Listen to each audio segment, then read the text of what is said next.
The sweet symphony of wrestling entrances, from the iconic guitar riff of Hulk Hogan to the ominous bells of The Undertaker. Music and wrestling have danced together like a tag team in perfect harmony. This is the Wrestling Fan Wrestling Show. We release weekly little mini documentaries looking at weird stuff in wrestling, and this is weird. Now let's take a little trip down memory lane. Music and wrestling have been intertwined since the early days of the squared circle. You look at performers like Gorgeous George, who borrowed pomp and circumstances, to Lord Patrick Lansdowne, who I think had God Save the King, and then Titans del Ring. Did I say that right? Selling albums of entrance themes way back in the 70s.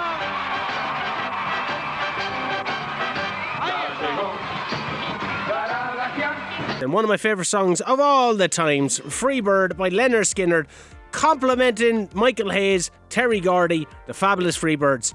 Music, wrestling, it was a match made in heaven.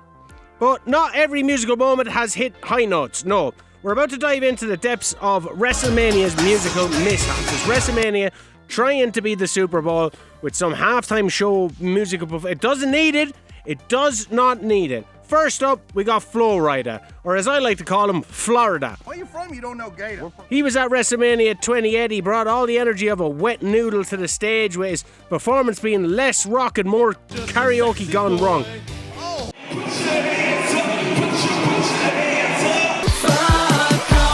Anyway, don't get me started on his backup dancer. Looks like she wandered from a 90s video game. Hadouken! Next on the chopping block, we got Kid Rock, a man who is like the Energizer Bunny of WrestleMania performances. You ever see that little pink rabbit on those Energizer commercials?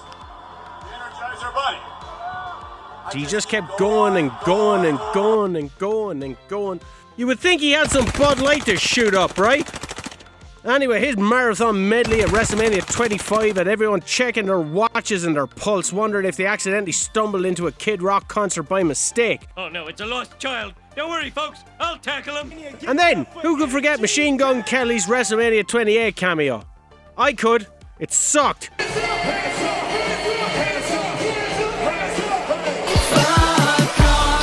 only time Machine Gun Kelly was in any way newsworthy is when Eminem handed him his ass. I'd watch that as a fight in the wrestling ring, but I wouldn't watch him trying to sing or whatever the hell he was trying to do here. Rose from the ashes like a phoenix.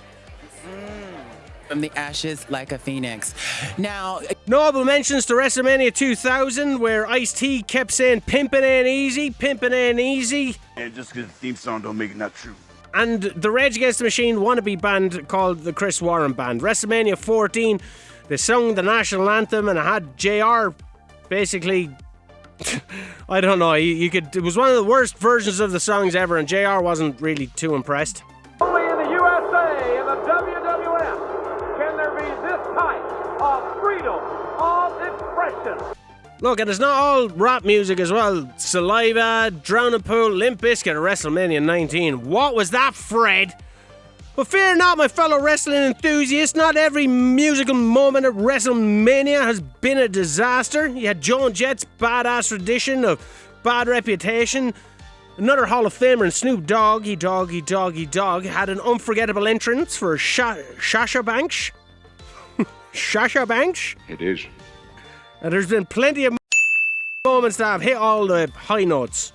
Yeah, the Texan Southern Marching Band with Bianca Belair's theme at WrestleMania 28. Motorhead performing The Game at WrestleMania 17. And they did another one at WrestleMania 21. That was kind of cool. And then Nita Strauss, The Rising Sun, for Shinsuke Nakamura. That was badass too. Better than Boogs. Until next time, keep rocking and rolling in the ring. This is Shane O'Keefe signing off on the Wrestling Fan Wrestling Show. Tune into the podcast, like, subscribe, ring-a-ding-a-ling that notification bell, and remember, it's all fun and games until somebody gets hit in the face with a steel chair. Stay safe, stay sane. I'm here to say we've got the greatest wrestlers in the AWA, but you're not here to listen to me mumble. Let's fill you in on the Wrestle Rock Rumble. Get on!